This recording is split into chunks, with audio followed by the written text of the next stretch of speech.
The first time you look at a cross-stitch chart, it probably will be confusing. So I'm here to demystify it, show you exactly how to read and understand a cross-stitch chart right from the very basics. Now, if you've been stitching for a while, then you'll likely have this all figured out. But please do share this video with any cross-stitch newbies that you think would find it helpful. Hi there, stitchy friends. I'm Kat from Catkin and Lillie, bringing you all the best tips, tricks and tutorials so you can get the most joy from your stitching. Now, of course, the aim of a cross-stitch chart is to tell you exactly where to make cross stitches of each colour on your fabric. It will also show where there are other details, such as backstitches and knots. All charts will look very slightly different, but I'm going to use a few of my charts to walk you through everything. The first thing is that you may find your chart is presented in more than one format.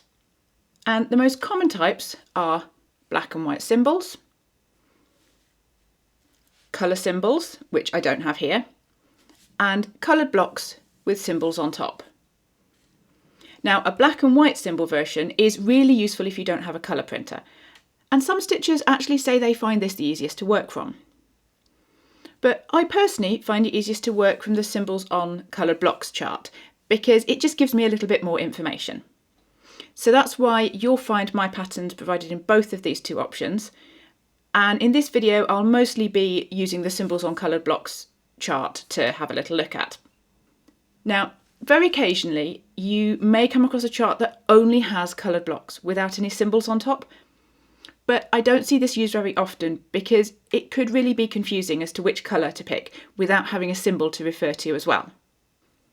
Now, you may have a separate chart with the details on, such as backstitch and French knots, or, like my patterns here, it could be all on the one chart. And I'm going to go through all of those elements in this video. Now, the other essential part to understanding the chart is the key, or you'll sometimes hear this referred to as the legend. And this is a list of all the thread colours that are used in the chart, and each different colour has a symbol assigned to it. Now, it's worth mentioning here that the symbols that are in the patterns, they're not universally assigned to each thread, brand and colour. They're chosen by the pattern designer. So in this case, they're chosen by me. So they're not going to be the same across all patterns. So here I've got a heart symbol that's a purple colour, but in another chart, you could find a heart symbol and it could be a yellow. If you have different versions of the chart, then you will find that the symbol that's in the key is going to be the same on both versions of the chart. Now, I also think it's worth, when you first get a pattern, have a look through the symbols and see if there's any that are similar to each other, which could get easily mixed up. Now, a designer really should try and avoid doing this, I think, but it can be difficult to do, especially if there's a lot of thread colours. So, quick check up front does just help avoid any mistakes down the line. Now, you may find some other helpful information on the key as well. So, you may have the name of the colour, and interestingly, the name may not be one given by the manufacturer, so this can vary across patterns as well. For example, I've used DMC brand threads here, and DMC have never released official names for their threads. And despite there being names for them on their website, apparently these are still considered unofficial. Now, the name can actually be quite useful to help you check that you've picked out the right colour to stitch with, particularly if you don't have a colour version in here. For example, if you are going to stitch this little L shape, and you can see it's called Cranberry Medium, and you select a thread and it's blue, then you know it's not the right one, and something's got mixed up somewhere. So you can just go back and check then, because these things do happen. Now, your key should also list how many strands you're going to be using to stitch with. And you may also get some extra information, such as the number of stitches for each colour and potentially the amount of thread that you need, which can be quite helpful if you're ordering threads for a project to know how much you're going to need. Your key will usually have separate sections for full cross stitches, for backstitch, and for speciality stitches such as French knots. So this up here, this is all the full cross stitches. This down here, BS, is for backstitch. And as I say, there's often a section for French knots. Now, funnily enough, the software that I use for my patterns doesn't have a separate section for French knots. We'll see those later, and mine just comes up in one of these columns here. So that's a little bit annoying, but very often it is in a separate section underneath there. Okay, I've grabbed another chart here so that I can show you the whole chart and show you how that's laid out. This one is actually a freebie pattern that's on my website, so I will put a link in the description if you want to go and grab that. So your cross-stitch chart is made from a series of grid lines which divide the chart into tiny squares, and each of these squares is a space for a potential cross-stitch. So each square on here that's got a symbol in it is a cross to be stitched. Now if a square is blank, then there's no cross stitch in it.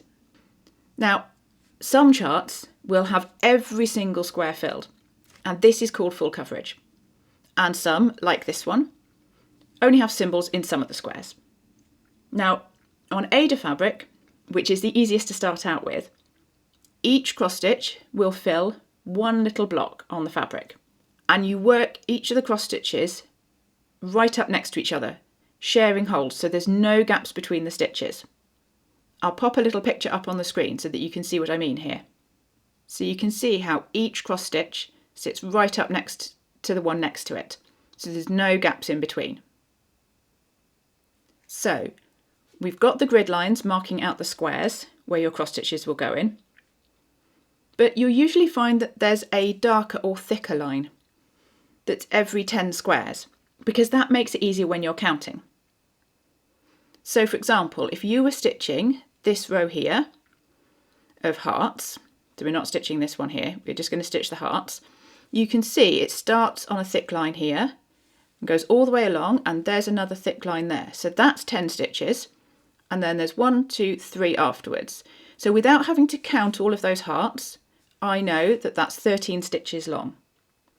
The chart should also show you where the centre of the design is, as this will be the easiest place to start stitching from.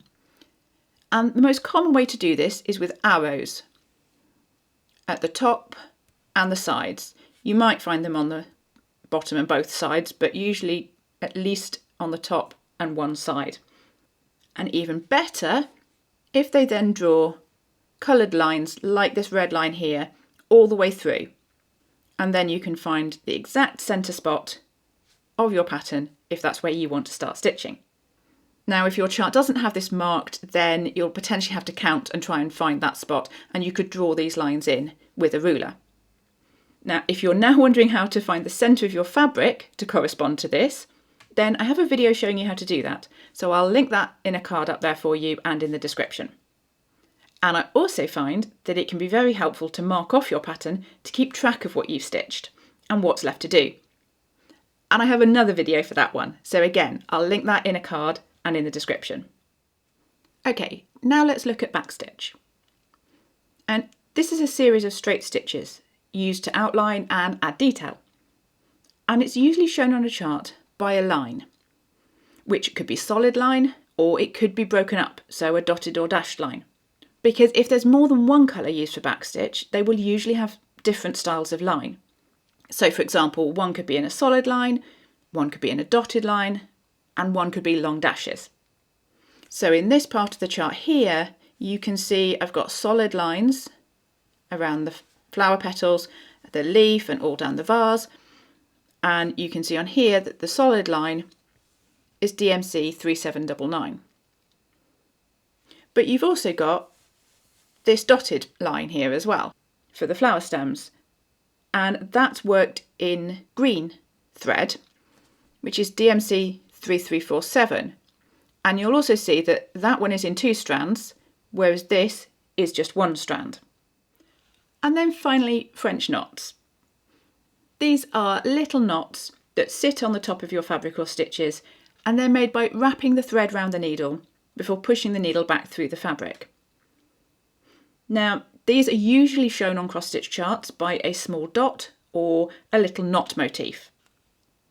So I'm back to my reindeer pattern here, and you can see there's a little tiny knot motif here, and that's a French knot for his eye.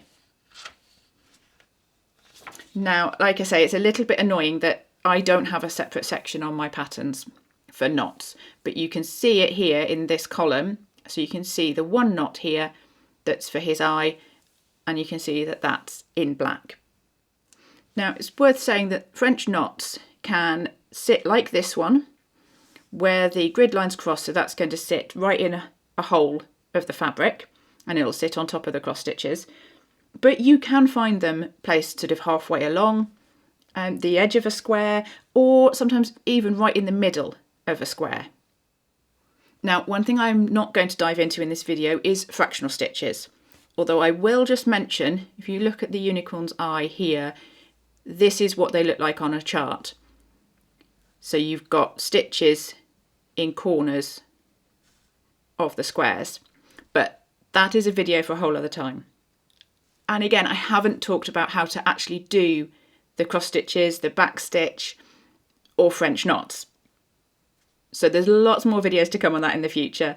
And if you don't want to miss any of that, then make sure to subscribe and you will be the first to know when those come out. If you have any questions, then please just drop them in the comments below.